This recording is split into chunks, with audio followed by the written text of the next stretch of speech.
This is Elara, a small human from a high-gravity Deathworld. The aliens thought she was nothing. Xylos, the huge Trachon bully, laughed when the small human warned him. That laugh was his final mistake, a flash of light, a quiet pop. And the creature vanished. In his place was only a column of thick chemical smoke. Security found no weapon. They found only a tiny wire and a multi-tool. They should have looked for the human's terrifying genius. The bully was gone, but the smoke revealed a galactic crime syndicate. Now they want the Deathworld girl executed. Can one small human defeat an entire space empire with only scraps and a clever mind? Find out now in this full story. The air in the station corridor was always the same, too warm and smelling too much like cheap disinfectant. For the humans on Station 7, this corridor was a place where they often kept their heads down. They were small. They were new. They were weak. Or so the other races thought. Elara was the smallest of all. She stood barely 5 feet tall, a compact girl with eyes that were too quiet. She wore simple gray work clothes that made her look like a maintenance drone, easy to ignore. This was exactly what she wanted. But the one alien who never ignored anyone was Xylos.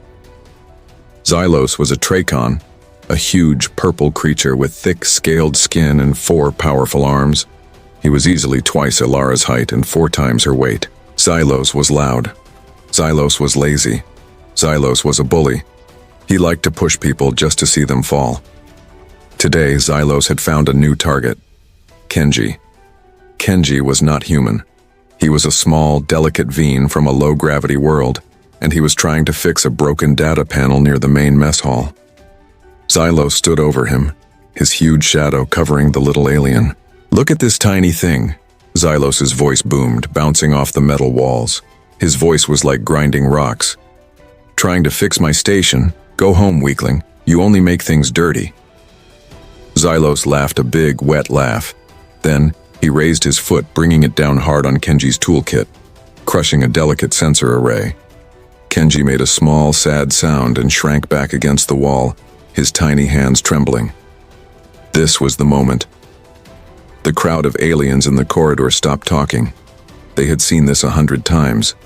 They were waiting for the weak one to cry and the big one to win. But Elara did not cry. She walked out of the shadows. Her feet made no sound on the metal floor. She stopped 3 feet away from Xylos. She looked up. Her expression was completely flat. Not angry, not scared, just empty. Xylos looked down at the tiny human girl. He had to bend his neck to see her face. He saw her small size and her simple clothes, and he thought she was just another human who had gotten too brave. "Oh, look," Xylos sneered, his thick lips curling back. "The little mouse has finally grown a voice. What do you want, small one?" Elara spoke. Her voice was simple and clear, a single note in the loud corridor. She did not yell. She did not beg. "You were warned once," Elara said. "Stop now, walk away." Xylos stared at her. Then he looked at the crowd. The crowd was waiting. He had to be strong. He had to be the boss. He threw his massive head back and let out a huge roaring laugh, the loudest, most arrogant sound in the galaxy. He laughed so hard that the scales on his neck shook. He pointed a thick purple finger right at Elara's face. "A warning?" Xylos bellowed. "From you? I am Xylos. I will crush you like I crushed his little toys." He took a step toward her, intending to simply push her aside like a discarded box. That step was his final mistake. Elara's hand moved. It was not fast. It was just quick. The crowd could not see what she did. They only saw a flash of light, a thin blue-white line that came from her palm. She was holding something small, metallic, and smooth. Then there was a sound that was not a bang. It was a quiet, shocking pop, like a bubble bursting right next to your ear.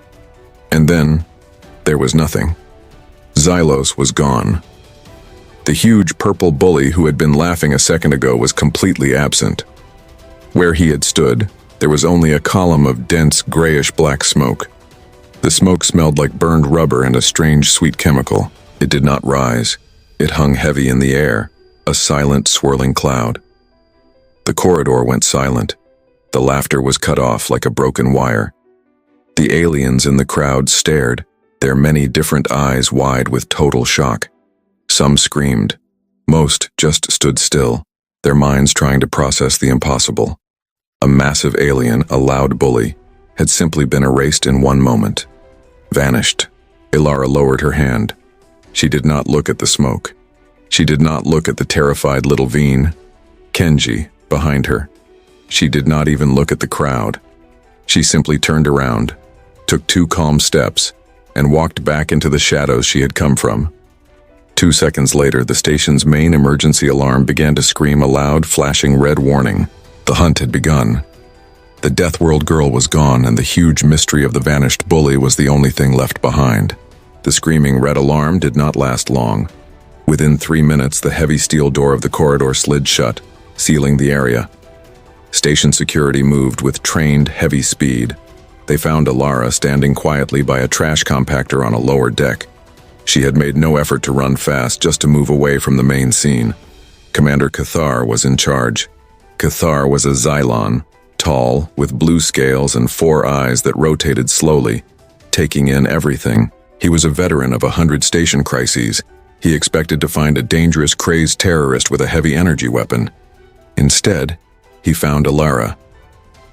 She was sitting in the cold, sterile interrogation room, her hands folded neatly in her lap. She looked like a student waiting for a boring lecture. Cathar sat down across the table. The table was thick, heavy metal, built to hold down violent aliens. It looked ridiculous between him and the small human girl. "I am Commander Cathar of Station Security," he said, his voice a low mechanical hum. "You will speak clearly and truthfully, human. Where is the weapon you used, and where is Xylos?" Elara looked up at him. Her eyes were still flat, like dark glass. "I did not fire a weapon," she said. Her English was simple, calm, and correct. "And Xylos is still on the station." Cathar's 4 eyes blinked slowly. This was not the answer of a guilty criminal. This was the answer of a smart criminal. "Do not lie to me," Cathar commanded, his voice rising a little. A dozen witnesses saw a flash, heard a sound, and the Tricon Xylos vanished in a cloud of thick chemical smoke. That is the work of a Class A illegal disintegrator or a hyper-teleportation device. Elara slowly shook her head once. "Commander, I have no large weapon. You have searched me, have you not? I was only holding a simple chemical delivery unit. It is not a weapon. It is a tool. A tool that makes large creatures disappear in smoke?" Cathar asked, leaning forward, trying to find a lie in her perfect human face. "It made him vanish," Elara corrected, "because of his specific biology and the material in his clothes. It was a chemical reaction, not an energy blast. He is not gone, Commander. He is simply displaced." Cathar made a noise of frustration. Elara was giving him facts, but they made no sense. His security team had found only simple items on her: a basic data pad, a small coil of very thin, strong wire, and a multi-tool that was barely the size of his thumb. They had found nothing to explain the pop and the smoke. He decided to try a different approach. He had read her file. "You are from Earth," Cathar stated. "A Deathworld. We understand that your planet is harsh." The Deathworld Insight Cathar had only read the technical report on Earth. The report said the planet had gravity 1.0 g, very heavy for most species, an atmosphere of highly reactive oxygen and nitrogen, extreme temperature changes, and complex aggressive life forms. For the Xylon and the Tracon species, Earth was a place that would kill them in an hour. The truth was, the aliens did not understand Deathworlders. They thought that humans were only physically strong, like dumb, thick muscle. They did not understand that to survive on a planet where everything tried to kill you, from the viruses you breathed to the weather outside your door, you needed to be smart and resourceful. You needed to know how to use small things to solve big problems. "Your planet made you tough," Cathar observed, looking at her small frame. "But that toughness will not save you from a Federation prison." Elara did not change her expression. "I did what was necessary to protect a weaker person. I warned the bully. He chose to laugh. That was his choice." Cathar realized he was not talking to a common criminal. He was talking to a cold, hard piece of Earth itself. She was not scared of him. She was not scared of the Federation. She was only interested in solving the problem. He suddenly felt a cold dread. He had caught the girl, but he had not caught the danger. "I am ordering you move to a higher security holding cell," Cathar said, standing up. "I need time to confirm your wild story about Xylos and the chemical reaction. Do not try to move. Do not try to speak to anyone." Cathar exited the room, the heavy door sliding shut with a powerful thunk and the sound of the magnetic lock engaging. He needed 5 minutes to check the forensics report on the smoke. 5 minutes was more than enough time for a Deathworlder. The interrogation room was a strong, secure box built for large, violent beings. The table was bolted down. The door was heavy metal. There were no windows, but Cathar had made one major mistake. He had treated Elara like a large, violent being. The first thing Elara did was touch the table. She ran her small, quick fingers over the tiny gap where the steel tabletop met the steel leg. She felt the vibration from the vent above the room. The vent was large enough to cool the heavy security computers. It was meant to keep heat out, not people in. Her hand went to her collar. Cathar's team had missed something tiny in the fabric, a small flat piece of metal the size of a long grain of rice. It was not a weapon. It was a miniature electronic chip she had used to read the frequency of the magnetic lock when Cathar entered. Elara slipped the tiny chip out of her collar. She carefully inserted it into the smallest possible gap, where the table leg met the floor. A silent, high-frequency hum began. She waited. The metal of the table leg began to warm up very slowly. While the table was heating, she looked at the door. Strong but simple. She took the coil of thin, strong wire that the security team had missed. She slipped one end of the wire into the small groove of the electronic lock release button, pushing it deep into the casing. She bent the other end of the wire into a small, perfect hook. She waited until the table leg was warm enough. The heat made the metal expand by a fraction of a millimeter. That was all she needed. The tiny chip fell out of the floor gap. The table was now unstable by a small, nearly invisible margin. Elara moved the table. It was heavy, but she pushed it over to the wall. She was small, but she had the dense, powerful muscle of a high-gravity world. She stood on the table. She reached up to the vent. She took the hooked wire and slipped it into the vent's screw head. The screw was large, built for an alien hand. The wire was a delicate tool in a practiced human hand. She worked the screw open with silent, precise movements, one slow turn after another. The wire bent, but it did not break. When the last screw was loose, Elara carefully pulled the vent cover down, setting it gently on the table so it made no sound. She was now looking into the dark, dusty, messy maintenance ducts, the veins and arteries of the massive space station, forgotten by the clean, civilized alien species. Elara slipped into the dark space. Her small body slid easily through the opening. She pulled the vent cover back into place and used the thin wire to tighten the screws back down. She did it just enough so that an inspection would not find a flaw, but a quick push would allow her to exit easily. Commander Cathar returned 5 minutes and 20 seconds later. He had the forensics report in his hand, which confirmed her statement. Xylos was alive, unconscious, and covered in soot in a supply closet a foot away from where he had been standing. Elara's story was true. It was not a weapon. He opened the door to the interrogation room. The room was empty. The table was slightly out of place. There was a tiny, faint scratch on the wall near the air vent. Cathar stood in the center of the room. The Deathworld girl was gone. She was now loose in the dark, dirty heart of his station, a territory where her Deathworld skills would make her the most dangerous thing in the entire sector. He spoke one word, his voice low and defeated. Lockdown. The station lockdown was heavy. Every exit was sealed. Every main corridor had security Xylon moving fast, their multicolored armor catching the emergency lights. They were hunting for a dangerous armed terrorist. They were not looking for a 5-foot girl in gray clothes. Commander Cathar was in his command center staring at the blueprints. His security forces were checking all the official access routes, the halls, the docks, and the living quarters. "She is not a large Tracon, Cathar," a voice boomed from the screen. It was Tracon Prime Minister Vaxus, Xylos' uncle, demanding Elara's immediate capture. "She must be hiding in a locker or a trash chute. Find the human." "Sir, she is not a normal suspect," Cathar replied, his tone tight. "She is in the maintenance sectors. We are sending in drones." But the maintenance ducts were a spiderweb of metal, wires, and old pipes. The air was thick with dust and the smell of ozone. These were the forgotten places, the parts of the station that only machines or specialized workers ever saw. The security drones were too big and too loud.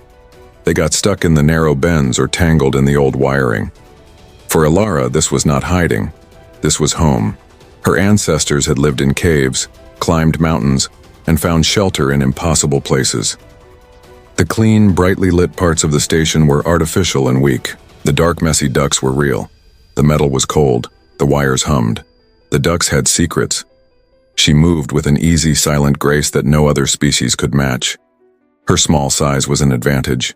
She crawled where the Xylon could not fit. She climbed where the Tracon would slip. Her sensitive Earth ears could hear the click of a drone's tiny motor 100 feet away, giving her time to press herself against a cold pipe and wait for it to pass. The air in the ducts was poor quality, but Elara's Deathworld lungs filtered it easily. The Tracon guards could only stay down here for a few minutes before their advanced sensors began to complain about low air quality and temperature. Elara could stay for days. Word of the incident had spread fast. Xylos' closest friends, a gang of 3 large arrogant aliens, knew the security forces were slow. They decided to hunt Elara themselves for revenge. They were a heavy-set Volg and 2 quick-clawed Reicht. They found a rarely used access port near the main gravity generator and forced it open. They knew Elara had to be nearby, using the generator's heat to stay warm. "She's small, she's fast, but she is only a human," the Volg growled.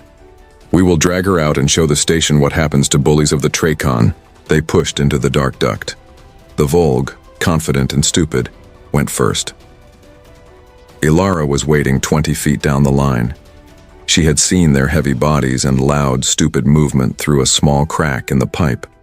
She had done 2 things in the 10 seconds she had to prepare. First, she took the fine, strong wire from her pocket. She quickly tied it between 2 exposed steam pipes exactly 6 inches off the ground, where the Volg's heavy foot was least likely to lift. Second, she picked up a handful of thick, greasy dust from the bottom of the duct. The Volg hit the wire. It was not a trip, it was a sudden, sharp snare. The Volg's center of balance was high and the wire caught him low. His heavy body tilted forward with a huge crashing sound. Before the Reicht could react, Elara threw the handful of greasy dust. She did not throw it at their bodies. She threw it right at the wide, multifaceted optical sensors that Reicht used as eyes. The dust hit the sensors like wet cement. The 2 Reicht immediately stopped, shrieking in confusion and pain as their primary vision was blocked. Their claws flailed wildly in the dark. They could not see the tiny human. They could not even see each other. Elara slipped past them in the short moment of chaos, moving deeper into the shadows. The 3 bullies were now a pile of confused, tangled, and angry flesh stuck in a dark pipe with no vision. The fight was over before they could even draw their simple, legal sidearms. As she moved, Elara was not just fleeing. She was collecting. She was taking pieces of broken machinery, discarded wiring, old plastic piping, and anything else that had been thrown away. To the aliens, this was trash. To Elara, this was raw material. She found a broken heat regulator, a perfect small motor. She found a discarded tube of high-pressure sealant, a perfect adhesive. She found a coil of thick, shielded communication wire, a perfect, powerful conductor. Humans were survivors. They could make a tool out of nothing, build a home in a wasteland, and make a weapon from a broken toy. This was the Deathworlder's ultimate skill, the power of ingenuity. She reached a large, forgotten junction box, a space the size of a small maintenance closet, full of dead monitors and humming, stable power lines. It was a perfect, hidden base. Elara sat down among the broken wires. She took out her tiny multi-tool and the small pile of junk she had collected. She began to strip wires, solder connections, and join the small pieces of broken machinery into a new, complex shape. She was building something simple, but deadly efficient. She was no longer running. She was preparing. The small girl who had made a bully vanish in smoke was now making the first piece of her next, much larger plan. Commander Cathar was sitting in his command chair, rubbing his temples with 2 of his 4 fingers. The lockdown was costly. The search was a failure. The only thing they had found so far was a confused and grease-stained Volg and 2 recontees stuck in a duct, shrieking about a small tripwire and a blinding dust attack. The Reeked were demanding medical treatment for their damaged optical sensors. They were defeated by dust and a wire, Cathar muttered to himself. The humiliation was heavy. Just then his chief science officer, a meticulous insect-like alien named Devex, scurried into the room holding a small crystal data chip.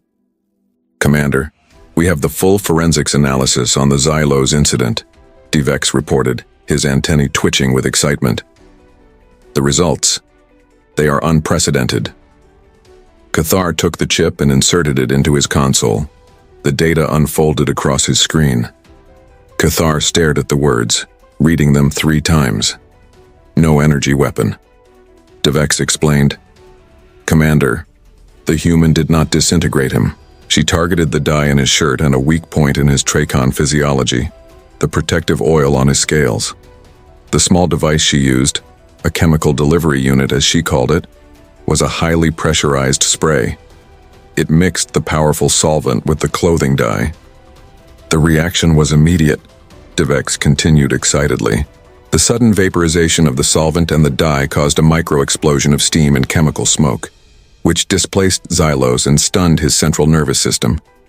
He literally vanished in a cloud of his own clothing chemicals. It was a chemical stunt, Commander, not a military attack." Cathar felt a chill that had nothing to do with the station's temperature. Elara had not used brute force. She had used knowledge. She had studied Xylos' species, identified a weakness in his common clothing, and built a specific chemical attack. "She used science against him," Cathar said, standing up. "She didn't want to kill him. She wanted to humiliate him and make a statement." The realization hit Cathar like a physical blow. The small human girl was not a crazed terrorist. She was an engineer and a strategist. Cathar was still thinking about Elara's genius when a new data stream hit his console. An intercepted, encrypted message. It was from the Trachon Prime Minister Vaxus to a known group of interspecies smugglers on the station. The message was clear. Vaxus was arranging to have Xylos removed from the station and had just paid a massive bribe to the station council to allow the Trachon Syndicate to take over the human trade route. The whole crisis was a setup. Xylos was harassing the humans to drive them out, and his powerful uncle Vaxus was backing him. The small girl had not just stopped a bully. She had disrupted a major criminal and political operation. Cathar now understood. Elara had been defending the human community from a dangerous, powerful criminal syndicate.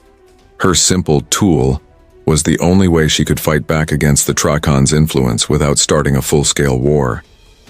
Deep in the dark junction box, Elara finished her work. The complex shape she had built from the scrap was complete. It looked like a complicated silver spider. She held it in her palm. She was not alone. From her datapad, a coded message appeared. It was a low-level secure channel that only a few humans on the station knew existed. Source: Echo 7. Status: safe. The Syndicate has used the incident to demand your execution. The Council is panicking. We are a small human group, Elara. We cannot protect you here.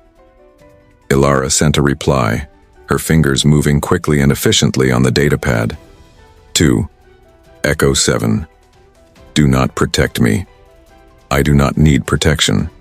I need information. What is the central control point for the Trachon Syndicate's trade operations? Give me the location and the security code for the central communication hub. The bully is gone, but the source of the problem is still here. The contact, Echo 7, paused for a long time. They had expected her to ask for a ship or a hideout.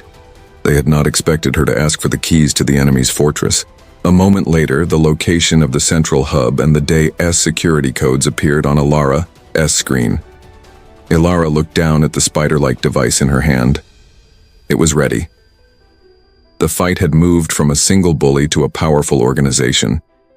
She took a deep breath of the stale, metal-scented air.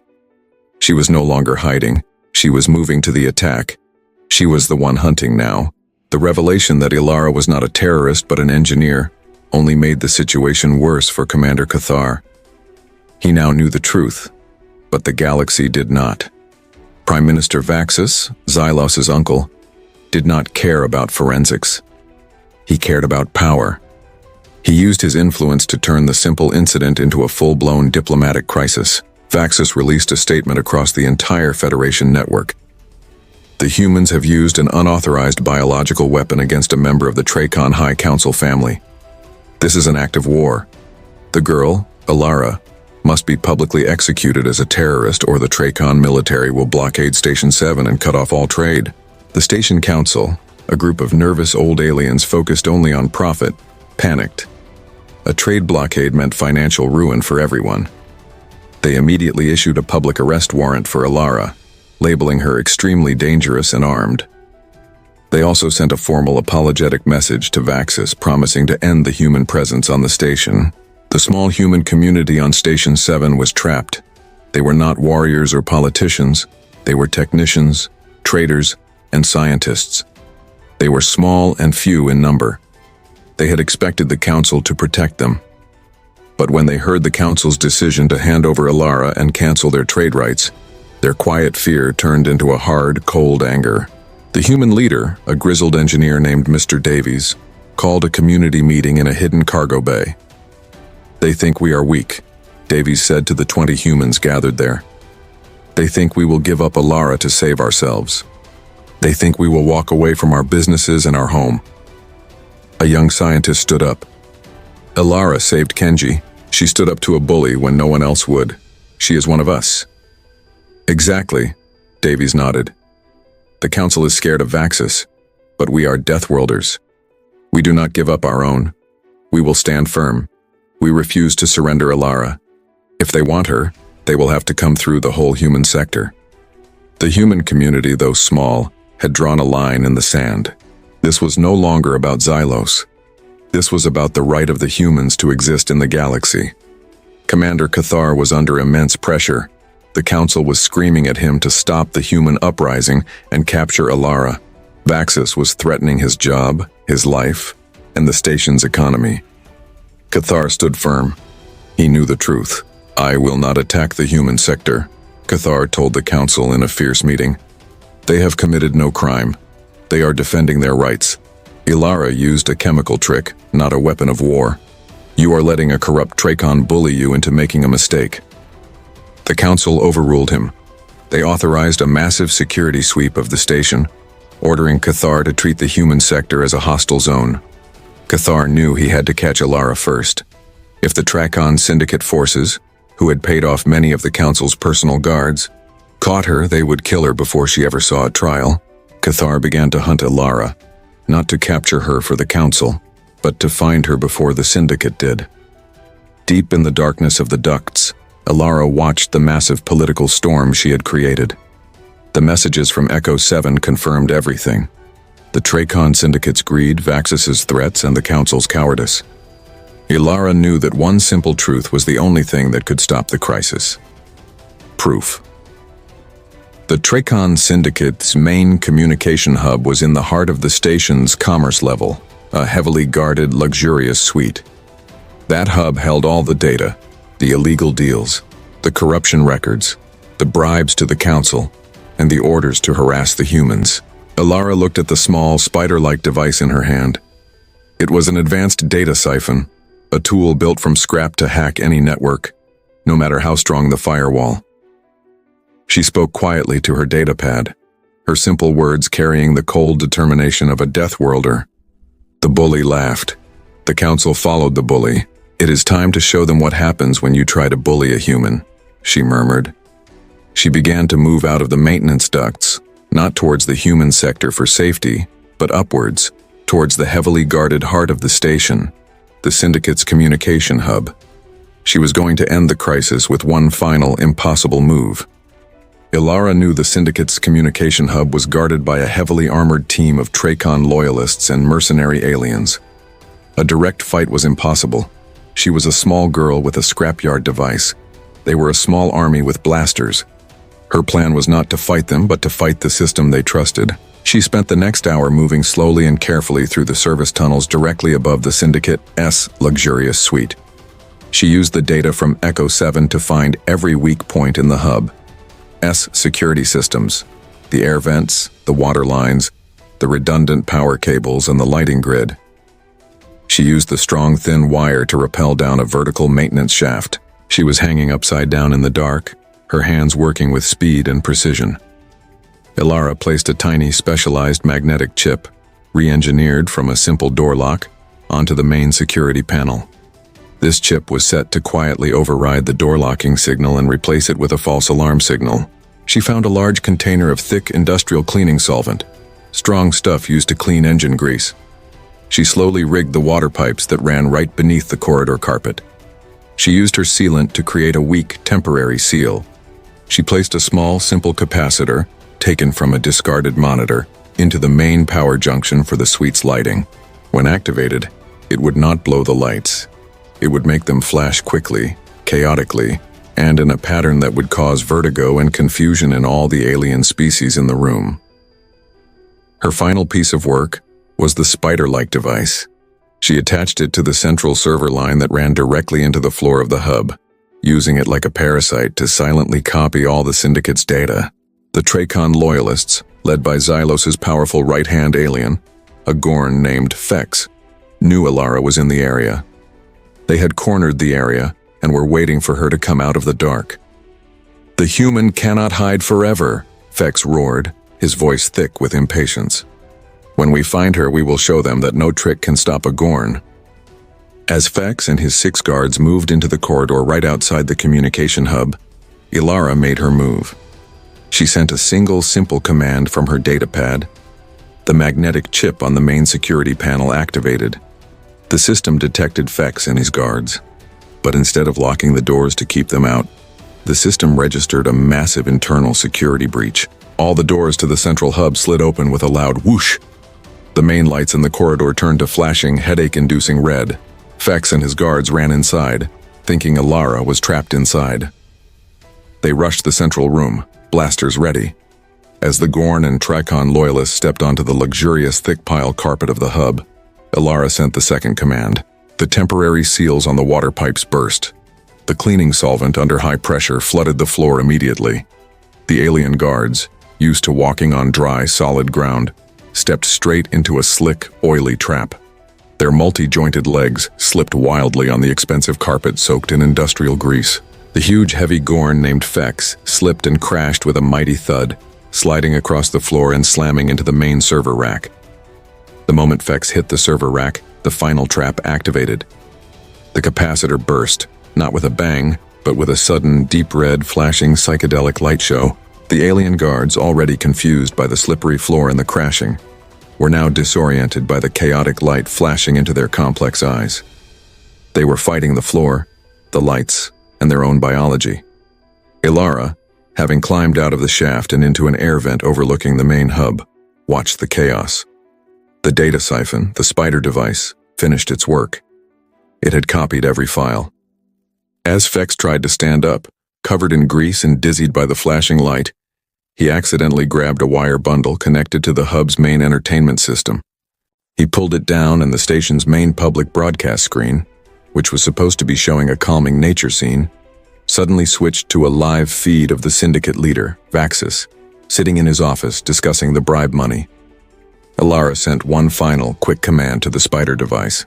It used the stolen security codes to override the main broadcast system, and started playing the Syndicate's secret illegal conversation on every screen, in every corridor, and on every datapad on Station 7. Elara smiled a cold, small smile. The chaos was complete.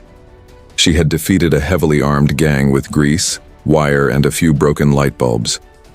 The pandemonium in the Syndicate's communication hub was a disaster. Commander Cathar's private security detail, a small team of his most trusted Xelon guards, arrived at the scene mere minutes after the broadcast began. They found the corridor floor slick with grease, the air smelling of industrial solvent, and the main hub filled with flashing, disorienting lights. The TRACON loyalists and Gorn mercenaries were a mess. Some were sliding on the floor, others were holding their eyes, and their leader, Fex, was sitting in a puddle of solvent, his head ringing from the impact. Most importantly, the huge station-wide screen in the corridor was loudly broadcasting the recorded voice of Prime Minister Vaxis discussing the illegal trade and the bribe to the station council. "This is not a terror attack," Cathar stated to his team, his four eyes moving from the chaotic scene to the broadcast screen. "This is a public service announcement." He looked up toward the ceiling. He saw the faint telltale sign of a recently moved air vent cover. He knew where she was. Cathar ordered his team to secure the Syndicate's equipment and arrest the greasy, confused guards. He did not tell them to look for Elara. He walked to the corner of the corridor where a small service ladder led up to the ventilation ducts. "Elara," he called out, his voice low and calm. "I am Commander Cathar. The Syndicate's crimes are now public. Vaxis is disgraced. The Council is in emergency session. You have won." He waited. There was only silence from the dark duct. "You have two choices," Cathar continued, looking up into the shadows. "One, I send my men into the vents. We fight a long, hard battle for days. We both lose. The Syndicate's power might survive. Two, we talk." He paused, letting the noise of the arrests and the continuing broadcast fill the air. "I know you are not a criminal, Elara," he said. "You used intelligence against corruption. I am not your enemy." A few seconds later, the vent cover above Cathar moved slowly and silently. Elara dropped down from the dark space, landing light as a feather on the metal floor beside him. She was covered in a light layer of dust and her clothes were stained, but her eyes were just as calm as they had been on day one. She stood small against the huge Xylon commander. "The Syndicate is a problem," Elara said, her simple voice cutting through the noise. "They will fight back. They have money and power." "That is true," Cathar agreed. "I have the evidence now. The Federation will handle Vaxis, but I have an arrest warrant for you. I have to complete my duty. You will treat the captured TRACON Syndicate members fairly, but firmly. Their illegal assets must be given back to the station, and most importantly," she held his gaze, "you will ensure that the human community on this station gets full, fair, and equal protection and trade rights. No more bullying." Cathar looked at the small human. He saw the cold logic of a true strategist, not a criminal. She was not demanding freedom. She was demanding justice and equality for her species. He took a deep breath, a slow rattling sound in his chest. He respected her more than he could say. She was tough, smart, and honorable. "I agree," Cathar said, his voice firm. "I will personally guarantee the rights of the humans and the fair prosecution of the Syndicate. That is my promise to you, Elara, the Deathworld girl." Elara nodded once. It was a simple movement, but it showed that the deal was sealed. "Good," she said. She reached into her pocket and pulled out a small metallic object, the data siphon, the spider that had exposed the Syndicate. "The evidence is here. I surrender to station security, Commander." Cathar took the device. The crisis was over. The small girl had defeated the powerful bully and the corrupt Syndicate with only a chemical trick and a few pieces of trash. It was a victory for intelligence over brute force. The fall of the TRACON Syndicate on Station 7 was swift and complete. Commander Cathar kept his promise. The evidence from Elara's data siphon was undeniable. Vaxis was recalled by his home government in disgrace, facing serious charges. The corrupt station council members who had taken the bribes were removed from power. Elara was detained for only 3 hours. She was charged with unauthorized use of a chemical dispersal unit and disruption of public order. The penalty was a small fine and a strong formal warning. Cathar personally escorted her out of the security sector. "You are free to go, Elara," Cathar said. "The new council has issued a decree guaranteeing all rights for the human community. Your friend Kenji is safe. The bully Xylos is still receiving treatment for the shock and is now facing charges for multiple assaults. Elara nodded. Thank you, Commander. Do not thank me, Cathar replied, his 4 eyes serious. You did the work. You taught the station a valuable lesson. When Elara walked back into the human sector, she was no longer the quiet, ignored girl in gray clothes. She was a legend. The other humans did not cheer loudly. They showed their respect the Deathworld way, with quiet, solid acknowledgement. Mr. Davies, the grizzled engineer, simply nodded to her. Welcome home, Elara. We are open for business. The small human community had stood firm against the mighty Tracon Empire, and won, not with battleships or blasters, but with courage, intelligence, and ingenuity.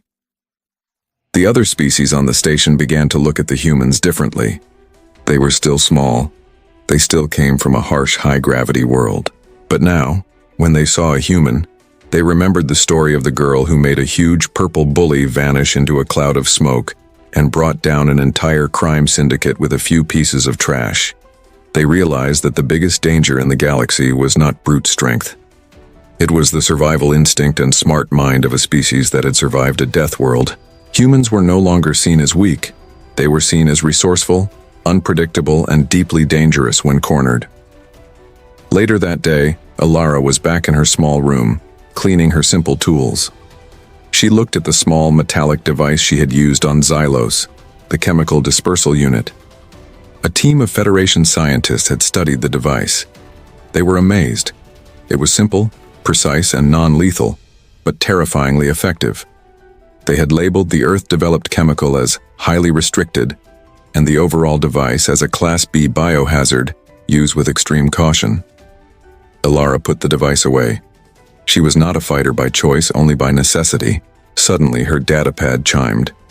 It was a communication from an unknown high-level diplomatic source, an empire from the far side of the galaxy, a species known as the Khazar hegemony. They were famous for their massive, unstoppable war fleets. Elara read the message. A new, bigger challenge was waiting. A massive, powerful empire wanted to know about the small, tough species from the Deathworld. She closed the datapad. She was no longer just Elara. She was the first of the new human generation, the quiet defender of her people. She smiled a very small, very cold, and very satisfied smile. The battle on Station 7 was over, but the Human Federation story was just beginning. So the Deathworld girl won the battle with science, scraps, and a simple chemical joke. The galaxy now knows that humans are small, but they are not weak. But the Khazar hegemony, a massive, unstoppable space empire, has sent a message. They want to meet the humans who can make their enemies vanish. Will Elara and her small Deathworld species be ready for the biggest empire in the galaxy? What will Elara build next to protect her people from a threat that is 10,000 times bigger than Xylos? And how will she answer the Khazar hegemony's simple question, what makes a Deathworlder so dangerous? Join me for the next big chapter in the HFY saga. Click like if you want to see the human answer the alien empire. Hit subscribe for more Deathworld stories, and tell me in the comments below, what non-weaponized item should Elara use to scare the Khazar hegemony?